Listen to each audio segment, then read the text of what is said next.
राष्ट्रपति की के कार्य एवं शक्तियों पर हम बात कर रहे थे और आप सब लोगों ने यहाँ तक की शक्तियाँ समझ ली होंगी।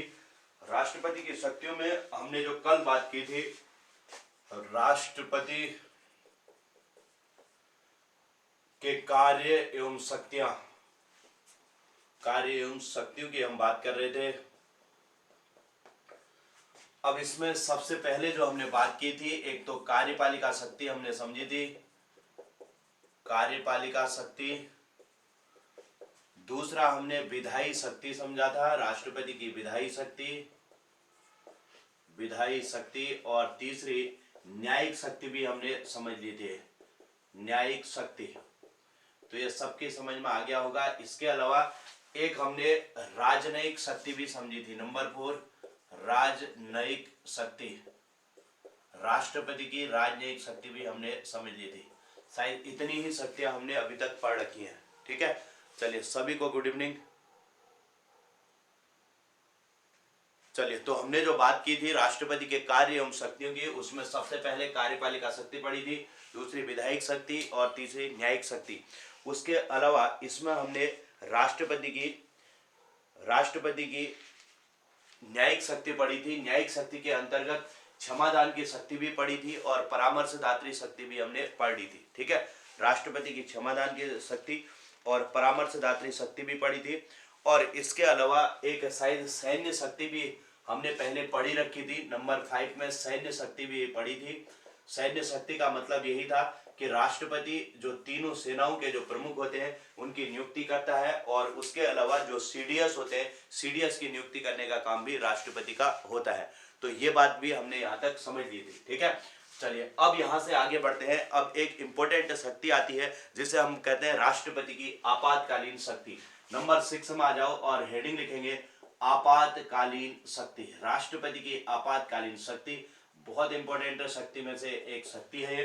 तो हेडिंग लिखेंगे राष्ट्रपति की आपातकालीन शक्ति।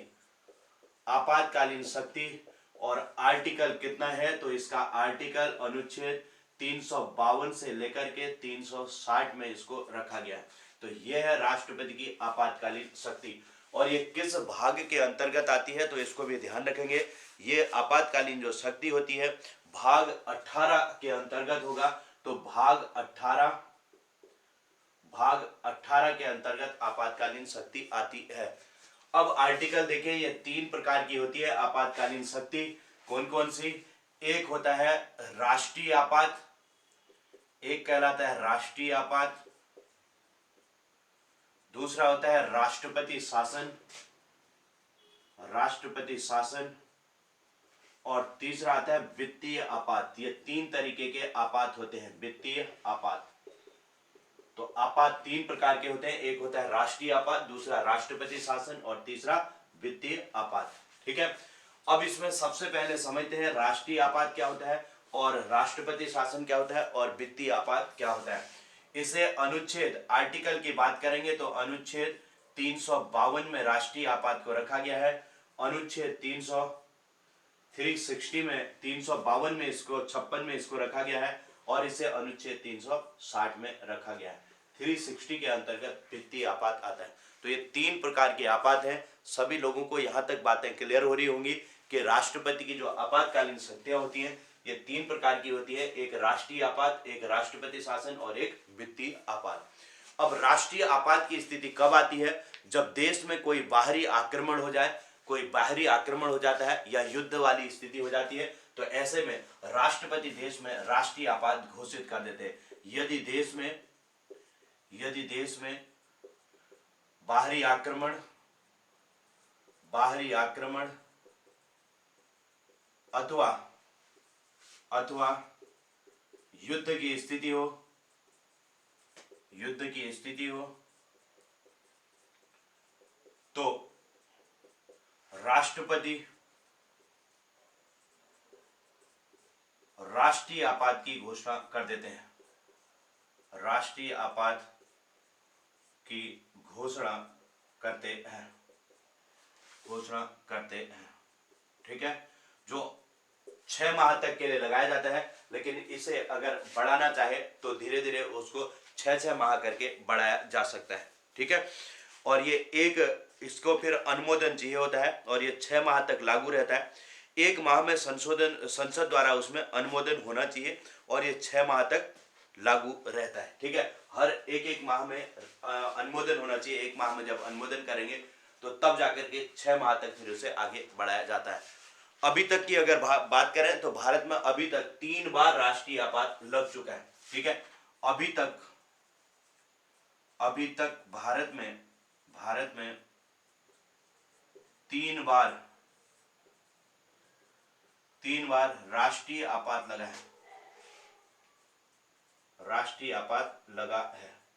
तो इसको याद रखेंगे, भारत में अभी तक कितनी बार राष्ट्रीय आपात लगा है, तो 3 बार लगा है।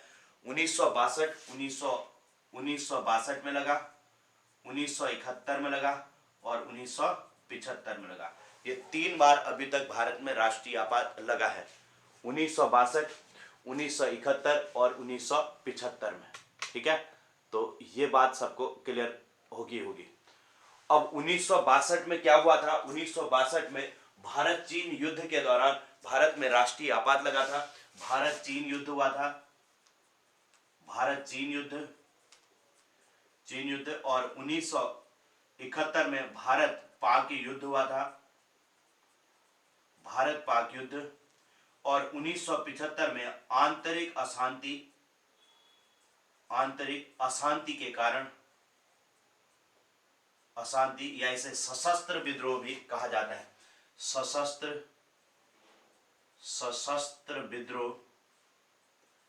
विद्रोह के कारण राष्ट्रीय आपात लगा था। तो ये कारण थे, 3 कारण, जिस कारण से कि राष्ट्रीय आपात लगा था देश में 1975 में। ठीक है, तो यहां तक की चीजें सबको क्लियर होंगी। चलिए, तो ये है राष्ट्रीय आपात अनुच्छेद 352। यदि देश में कोई बाहरी आक्रमण अथवा युद्ध जैसी स्थिति होती है तो ऐसे में देश में राष्ट्रीय आपात लगता है। राष्ट्रपति शासन कब लगता है? तो इसको समझना, यदि किसी राज्य का संवैधानिक तंत्र विफल हो जाए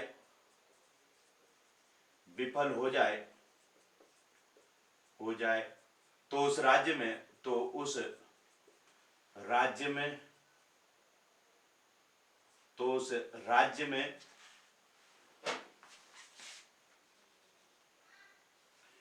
उस राज्य में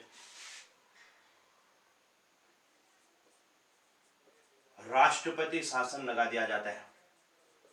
राष्ट्रपति शासन लगा दिया जाता है।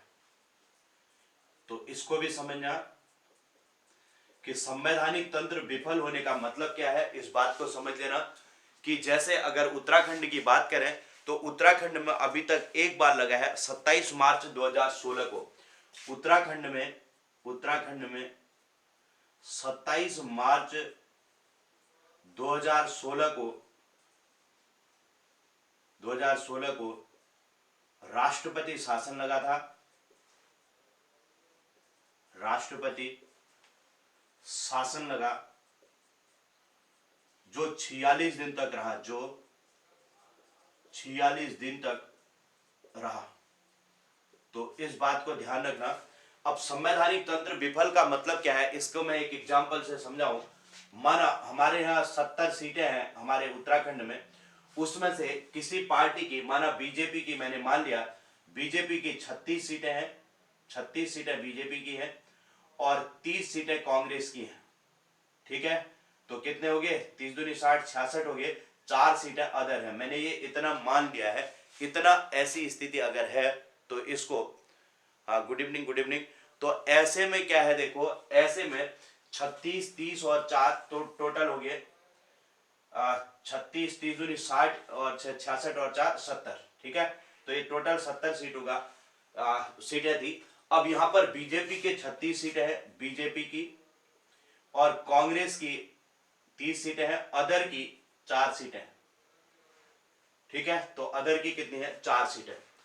अब ऐसे में बीजेपी ने सरकार बना ली, क्योंकि 35 प्लस जिसके पास भी होंगे, 35 से ऊपर जिसके पास सीटें होंगी, 35 प्लस जो भी होगा, एक या दो जो भी ऊपर है, तो अगर एक भी अधिक है तो तब भी वो अपनी सरकार बना लेगा। तो ऐसे में बीजेपी ने अपनी सरकार बना ली।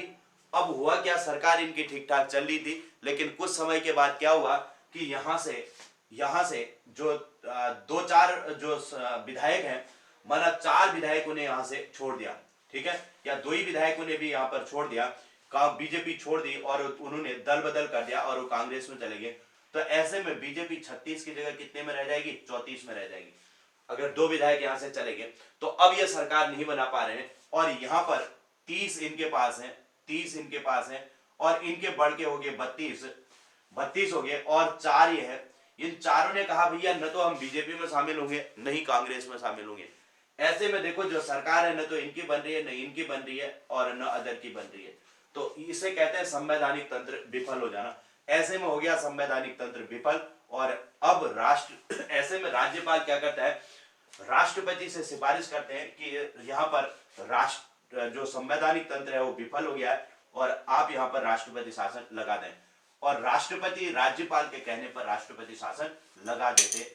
ठीक है, 356 के तहत, आर्टिकल 356 के तहत राज्य में राष्ट्रपति शासन लगता है, और ये राष्ट्रपति लगाते हैं, राज्यपाल के कहने पर लगाया जाता है। ठीक है, तो ये है राष्ट्रपति शासन, इसको आप लोग समझ लेना।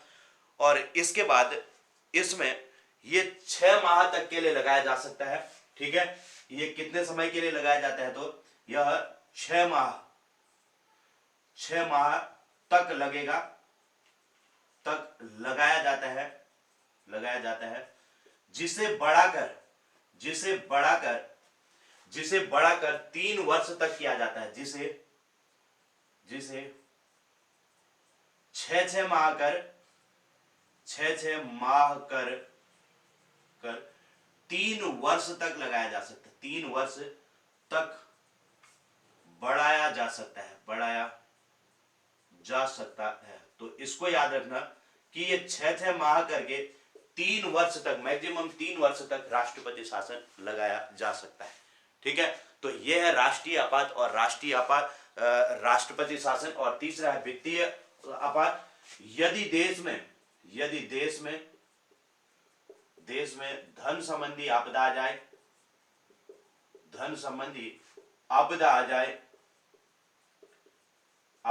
जाए तो राष्ट्रपति देश में वित्तीय आपात लगा सकते हैं। लेकिन भारत की अगर बात करें, भारत में अभी वित्तीय आपात नहीं लगा है, भारत में कभी भी वित्तीय आपात नहीं लगा है। तो यह है राष्ट्रपति की आपातकालीन शक्ति। उम्मीद है सभी लोगों को यह क्लियर हो गया होगा। ठीक, तो इसको सभी लोग अच्छे से नोट करें, और फिर हम अगली शक्ति की तरफ बढ़ते हैं। राष्ट्रपति की अगली शक्ति की तरफ बढ़ेंगे और उसको समझते हैं। जल्दी से नोट करो और सभी लोग मैसेज करो, लिख लिया तो। अगली हेडिंग लिखेंगे राष्ट्रपति की वीटो शक्ति। तो समझते हैं वीटो शक्ति के बारे में और उस पर बात करते हैं। ठीक है, अब देखिए वीटो शक्ति, इसमें वीटो अलग अलग प्रकार के होते हैं। राष्ट्रपति की वीटो शक्ति, इसमें होता क्या है, देखो एक 3 प्रकार के वीटो मुख्य रूप से होते हैं। अत्यांतिक वीटो होता है और निलंबनकारी वीटो होता है। अत्यांतिक वीटो, निलंबनकारी वीटो और जेबी वीटो, 3 ऐसे पोर्शन बना देता हूं, इसमें समझ लेते हैं। एक है अत्यांतिक वीटो, दूसरा है निलंबनकारी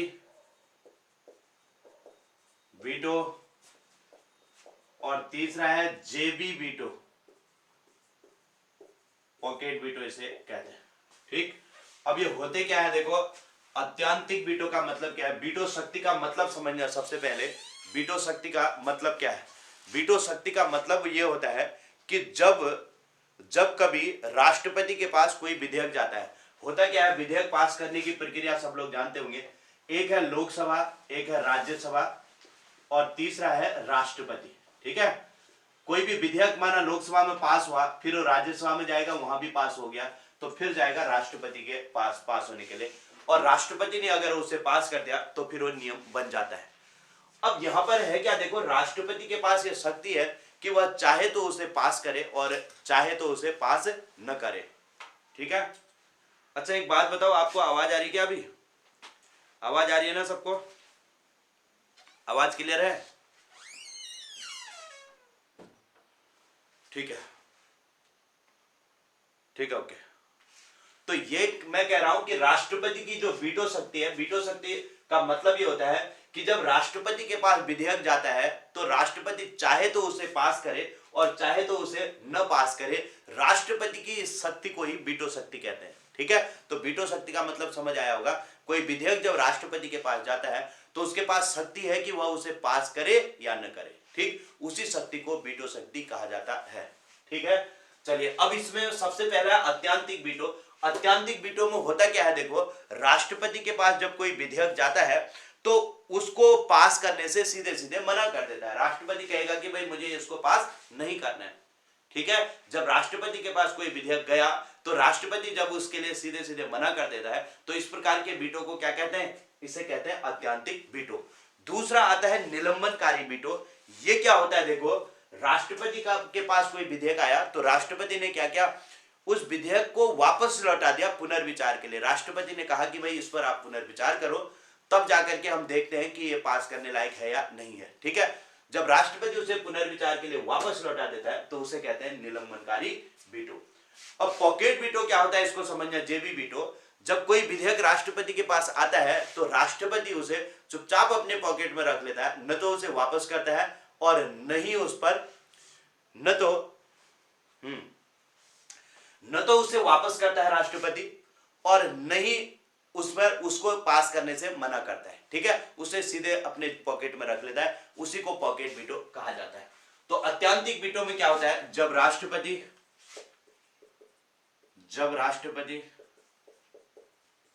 किसी विधेयक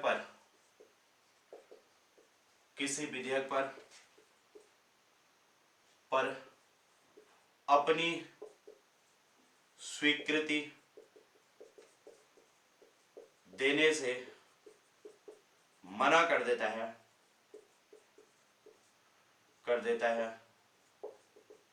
तो उसे अत्यंतिक वीटो कहते हैं। तो पहली शक्ति तो ये हो गया। दूसरी देखो निलंबनकारी वीटो। इसमें क्या होता है, जब राष्ट्रपति किसी विधेयक को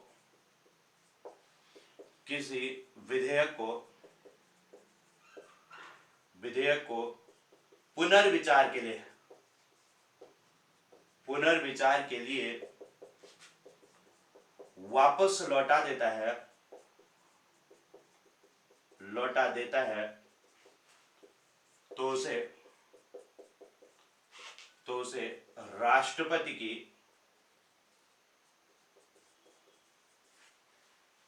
निलंबनकारी वीटो शक्ति कहते हैं। ठीक है, ये भी समझ आ गया होगा। तीसरी वीटो में क्या है, देखो जब राष्ट्रपति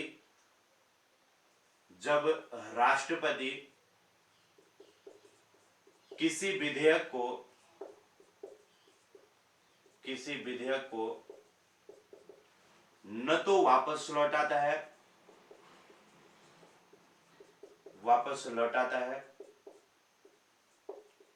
और न पास करने से मना करता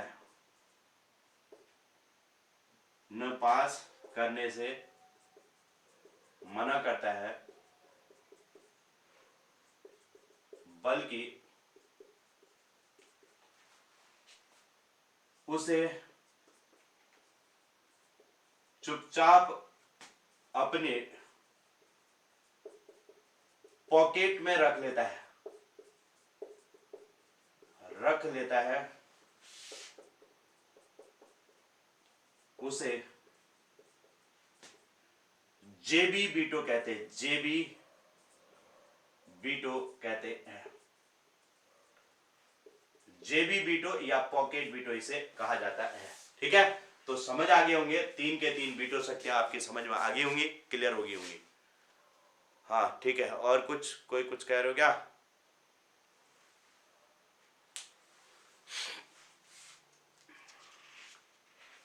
ठीक है, अब देखिए इस शक्ति का प्रयोग, इस शक्ति का जेबी बीटो का प्रयोग कब हुआ था? इस शक्ति का प्रयोग एक बार हो चुका है। इस शक्ति का प्रयोग, ये बहुत ज्यादा क्वेश्चन पूछा जाता है, इस शक्ति का प्रयोग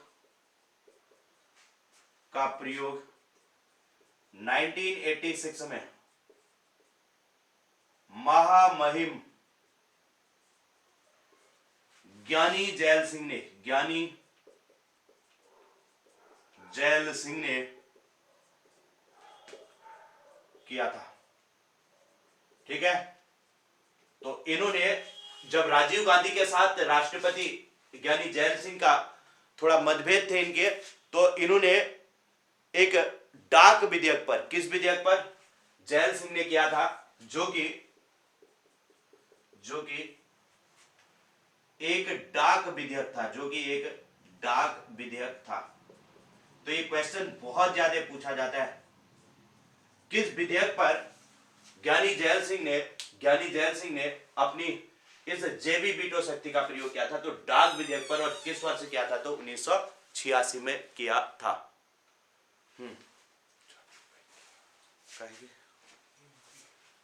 इसमें तो कहीं नहीं लग रही।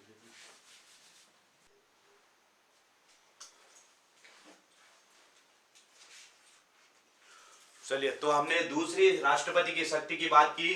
राष्ट्रपति की अगली शक्ति हमने देखी, राष्ट्रपति की वीटो शक्ति।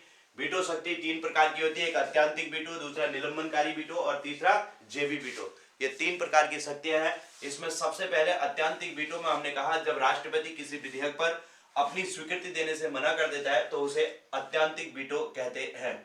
दूसरा हमने देखा निलंबनकारी वीटो।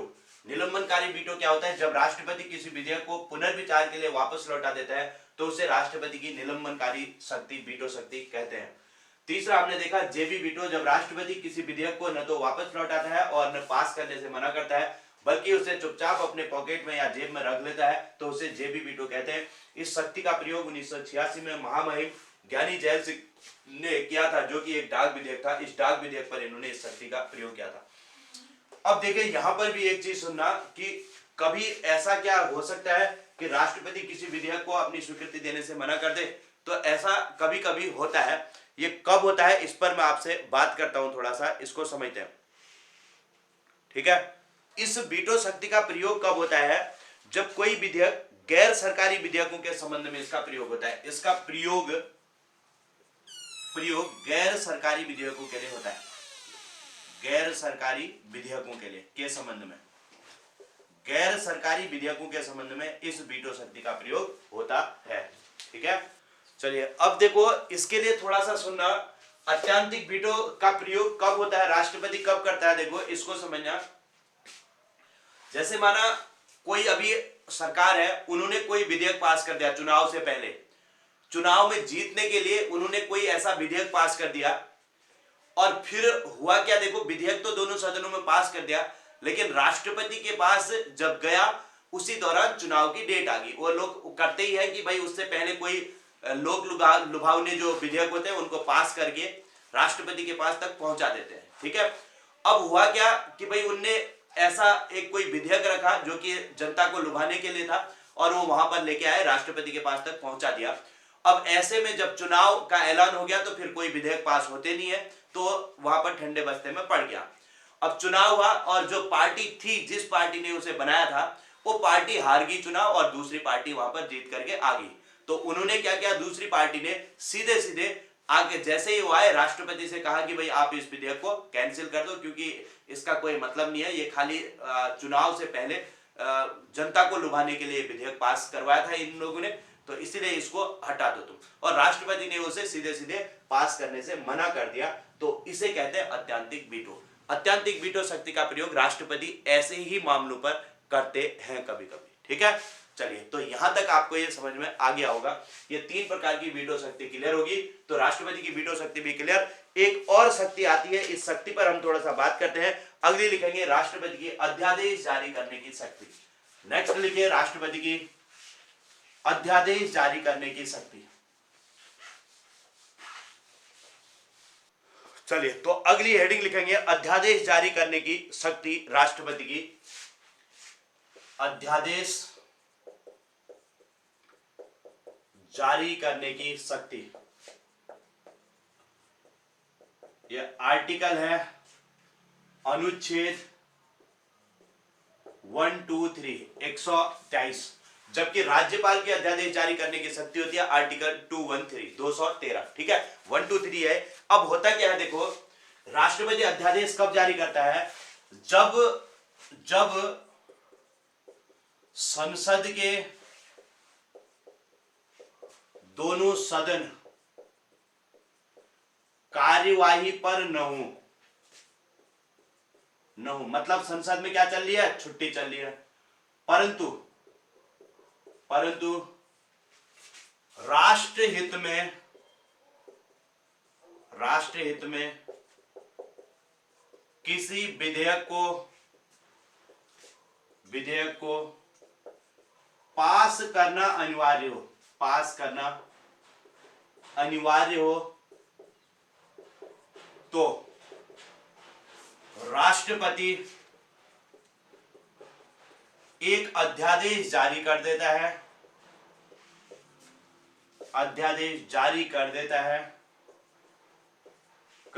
है, जो तब तक के लिए नियम ही माना जाता है, तब तक के लिए नियम ही माना जाता है जब तक संसद का सत्र नहीं चल जाता। मतलब जब तक संसद का सत्र नहीं चल जाता तब तक के लिए नियम ही माना जाएगा, और सत्र चलने पर उसे दोनों सदनों में पास करना होगा। दोनों सदनों में पास करना होगा, जिसके बाद वह अध्यादेश पूर्ण रूप से नियम बन जाएगा। देखो, अब फिर से समझो, सभी लोग ध्यान देना। अध्यादेश का मतलब क्या है? मैंने कहा एक लोकसभा है, एक राज्यसभा है, एक राष्ट्रपति है, 3 चीजें हैं। अब कोई विधेयक अगर पास करना है, लोकसभा में गया, फिर राज्यसभा में गया, फिर राष्ट्रपति ने साइन किया, तो वो विधेयक नियम बन गया। या फिर हो सकता है पहले राज्यसभा में गया, फिर लोकसभा में गया, फिर राष्ट्रपति के पास गया और वो राष्ट्रपति ने पास कर दिया तो नियम बन गया। ठीक है, लेकिन हो क्या रहा है कि ये लोकसभा और राज्यसभा दोनों कार्रवाई पर नहीं है, सदन की छुट्टी चल रही है और कोई राष्ट्रहित में कोई नियम बनाना उस टाइम जरूरी हो गया। अब राष्ट्रपति चाहे तो संसद के सत्र को आहूत कर सकता है, समझ रहे हो? राष्ट्रपति की संसद के सत्र को आहूत करने की शक्ति भी है और सत्रावसान करने की शक्ति भी है, जो आपने पढ़ी थी। तो चाहे तो संसद के सत्र को बुला ले, अगर नहीं चाहता संसद के सत्र को बुलाना तो ऐसे में एक अध्यादेश जारी कर देगा, जो तब तक के लिए नियम ही माना जाएगा जब तक सदन नहीं चल जाता। समझ रहे हो? सदन जब तक नहीं चल जाता तब तक के लिए नियम माना जाएगा, और सदन चलने के बाद उसे तुरंत दोनों सदनों में पास करना होता है। अगर फिर वो दोनों सदनों में पास हो गया तो फिर पूर्ण रूप से नियम बन जाएगा, अन्यथा वहीं पर समाप्त हो जाएगा, नियम बन जाएगा। अन्यथा क्या होगा? अन्यथा वहीं समाप्त हो जाएगा।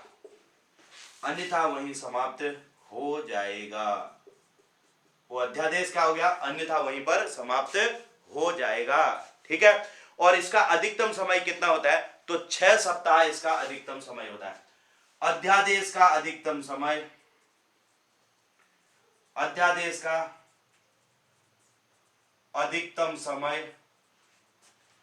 6 सप्ताह होता है। 6 सप्ताह होता है। ठीक है, इसका अधिकतम समय होता है 6 सप्ताह। तो ये है राष्ट्रपति की अध्यादेश जारी करने की शक्ति। तो इसे भी जल्दी से लिख लीजिए और यहां से हम अब आगे बढ़ते हैं, जल्दी कंप्लीट कीजिए। चलिए नेक्स्ट आगे बढ़ते हैं और बात करते हैं अब तक बने भारत के राष्ट्रपति। अब तक बने भारत के राष्ट्रपति, ठीक है। तो इसको समझते हैं। ट्रिक लिखना, राजू की राधा जाकर गिरी फकरुद्दीन रेड्डी की जेल में। फकरुद्दीन रेड्डी की जेल में। तब राम शंकर नारायण की, तब राम शंकर नारायण की, तब राम शंकर नारायण की, तब राम शंकर नारायण की कलम से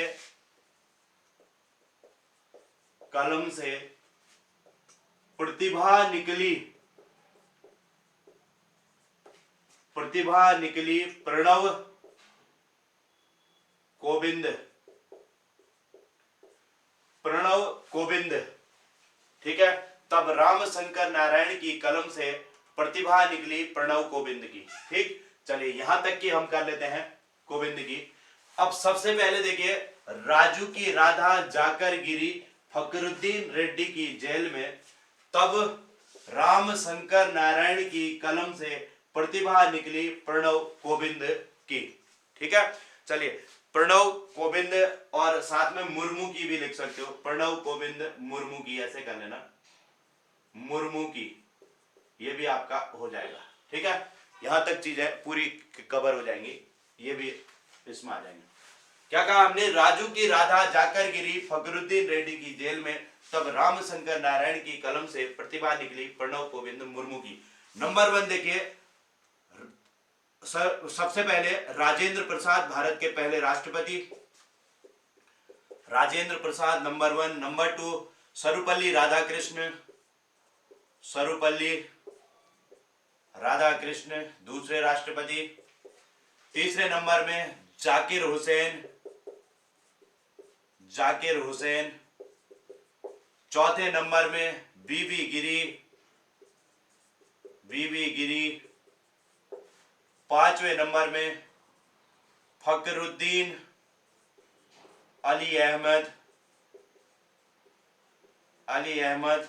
छठे नंबर में नीलम संजीव रेड्डी, नीलम संजीव रेड्डी। और नंबर 7 में ज्ञानी जैल सिंह, ज्ञानी जैल सिंह। नंबर 8 में आ जाओ, नंबर 8 में, नंबर 8 में आ जाओ आर वेंकट रमन, आर वेंकट रमन। और फिर नंबर 9 शंकर दयाल शर्मा, शंकर दयाल शर्मा। नंबर 10 में के आर नारायण, के आर नारायण। नंबर 11 देखिए अब्दुल कलाम, अब्दुल कलाम। नंबर 12 में देखिए प्रतिभा पाटिल, प्रतिभा पाटिल। नंबर 13 में प्रणव मुखर्जी, प्रणव मुखर्जी। नंबर 14 में आ जाओ रामनाथ कोविंद। नंबर 15 में, नंबर 15 में द्रौपदी मुर्मू, द्रौपदी मुर्मू। अब द्रौपदी मुर्मू देखो क्रमानुसार तो है, व्यक्तिगत रूप से, व्यक्तिगत रूप से, व्यक्तिगत रूप से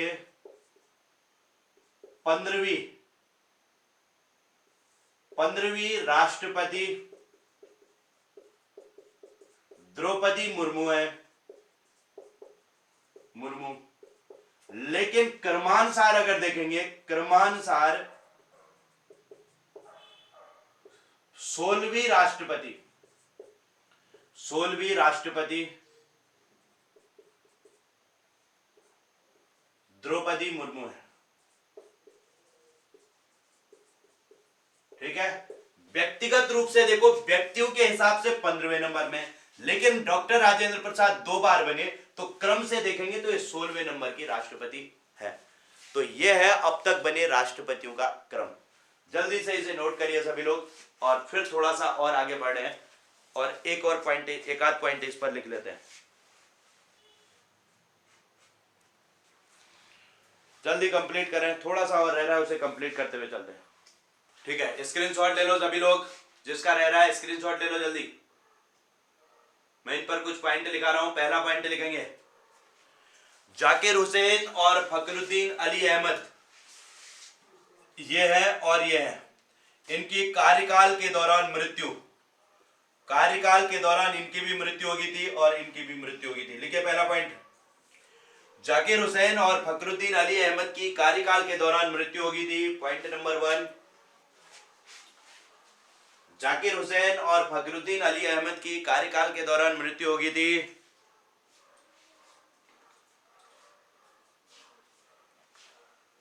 कार्यकाल के दौरान मृत्यु होगी थी।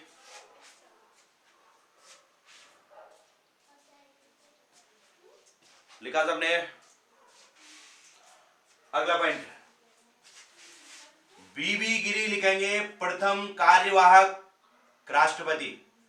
पहले कार्यवाहक राष्ट्रपति कौन थे?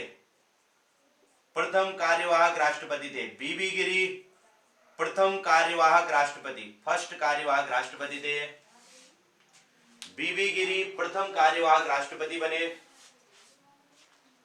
बीबी गिरी प्रथम कार्यवाहक राष्ट्रपति बने। लिखा सबने? अब देखिए यहां पर मैं कहानी बताऊं, जाकिर हुसैन की मृत्यु होगी कार्यकाल के दौरान। उस समय पर जाकिर हुसैन की जब मृत्यु होगी, उस समय पर बीबी गिरी उपराष्ट्रपति थे। उपराष्ट्रपति थे तो इन्हें कार्यवाहक राष्ट्रपति बना दिया गया था। ठीक है, कार्यवाहक राष्ट्रपति बने तो इनको फिर राष्ट्रपति का चुनाव लड़ना था। जब राष्ट्रपति का चुनाव लड़ना होता है तो किसी भी पद पर नहीं रह सकते, अपने पद से त्यागपत्र देना होता है। ऐसे में इन्होंने अपने पद से, जो कार्यवाहक राष्ट्रपति का पद था उससे त्यागपत्र दे दिया। ऐसे में उपराष्ट्रपति का पद भी खाली हो गया और राष्ट्रपति का भी खाली हो गया। बात समझ में आई क्या? क्या कहा मैंने? जब जाकिर हुसैन की मृत्यु हुई, ध्यान देना, बीबी गिरी उपराष्ट्रपति थे तो इन्होंने इनके कार्य को संभाला, ये कार्यवाहक राष्ट्रपति रहे। ठीक है, लेकिन अब इनको राष्ट्रपति का चुनाव लड़ना था। ऐसे में इन्होंने अपने पद से त्यागपत्र दे दिया। जब पद से त्यागपत्र दिया तो राष्ट्रपति का पद भी खाली हो गया और उपराष्ट्रपति का। जब राष्ट्रपति और उपराष्ट्रपति दोनों का पद खाली हो जाता है तो सुप्रीम कोर्ट के मुख्य न्यायाधीश का काम होता है कि वह राष्ट्रपति के कार्यों को संभाले।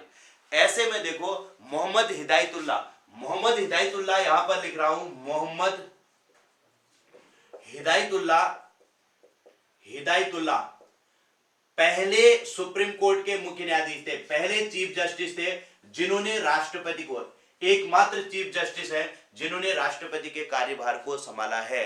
ठीक है, जब ऐसी स्थिति आई तब तो लिख लेना, मोहम्मद हिदायतुल्लाह सुप्रीम कोर्ट के ऐसे मुख्य न्यायाधीश है जिन्होंने राष्ट्रपति के कार्यभार को संभाला था। लिखिए, मोहम्मद हिदायतुल्लाह सुप्रीम कोर्ट के ऐसे मुख्य न्यायाधीश है जिन्होंने राष्ट्रपति के कार्यभार को संभाला था। मोहम्मद हिदायतुल्लाह सुप्रीम कोर्ट के एकमात्र ऐसे मुख्य न्यायाधीश हैं जिन्होंने राष्ट्रपति के कार्यभार को संभाला था। क्लियर?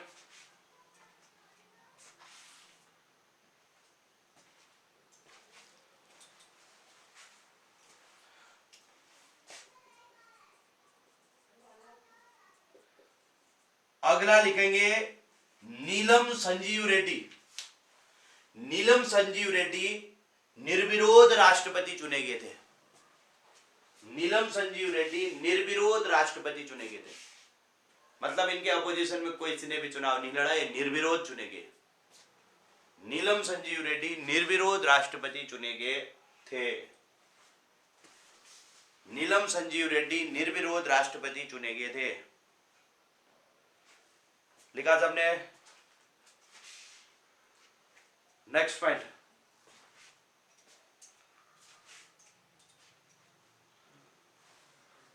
लिख लिया होगा सबने। आर वेंकट रमन ये सर्वाधिक आयु के राष्ट्रपति थे, सबसे अधिक आयु के, सर्वाधिक आयु के राष्ट्रपति कौन थे? तो आर वेंकट रमन सर्वाधिक आयु के राष्ट्रपति थे। आर वेंकट रमन सर्वाधिक आयु के राष्ट्रपति थे।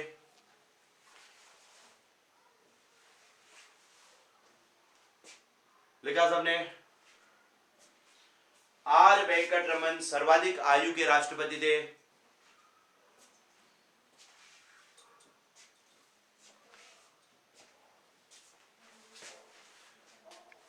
के आर नारायण प्रथम दलित राष्ट्रपति,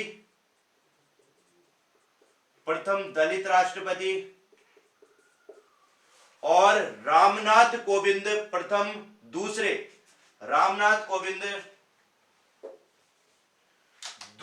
दलित राष्ट्रपति,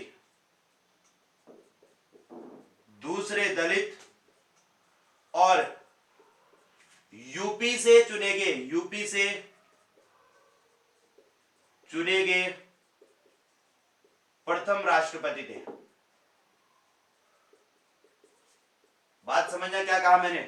के आर नारायण प्रथम दलित राष्ट्रपति, रामनाथ कोविंद दूसरे दलित राष्ट्रपति, और उत्तर प्रदेश से चुने गए प्रथम राष्ट्रपति थे रामनाथ कोविंद। ठीक है। और प्रतिभा पाटिल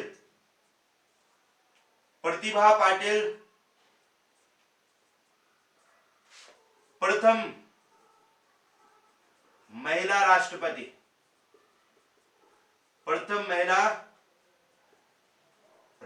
थी।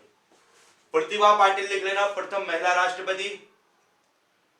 और द्रौपदी मुर्मू लिख लेना, द्रौपदी मुर्मू पहली अनुसूचित जनजाति, द्रौपदी मुर्मू प्रथम एसटी राष्ट्रपति, पहली एसटी राष्ट्रपति द्रौपदी मुर्मू पहली एसटी अनुसूचित जनजाति से बनने वाली राष्ट्रपति। ठीक है।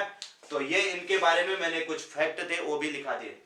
ये लिख लिया होगा सबने। के आर नारायण पहले दलित राष्ट्रपति, और रामनाथ कोविंद दूसरे दलित और उत्तर प्रदेश से चुने जाने वाले पहले राष्ट्रपति। प्रतिभा पाटिल पहली महिला राष्ट्रपति, और द्रौपदी मुर्मू पहली एसटी राष्ट्रपति थी। द्रौपदी मुर्मू पहली अनुसूचित जनजाति से चुने जाने वाली राष्ट्रपति थी। उम्मीद है सभी को राष्ट्रपति के बारे में चीजें क्लियर हो गई होंगी। अब हमारा ये राष्ट्रपति टॉपिक आज यहाँ पर कंप्लीट हुआ। अब आप लोगों का काम है राष्ट्रपति टॉपिक के क्वेश्चन लगाना। ठीक है। तो मैंने ये टॉपिक पूरा कंप्लीट कर दिया।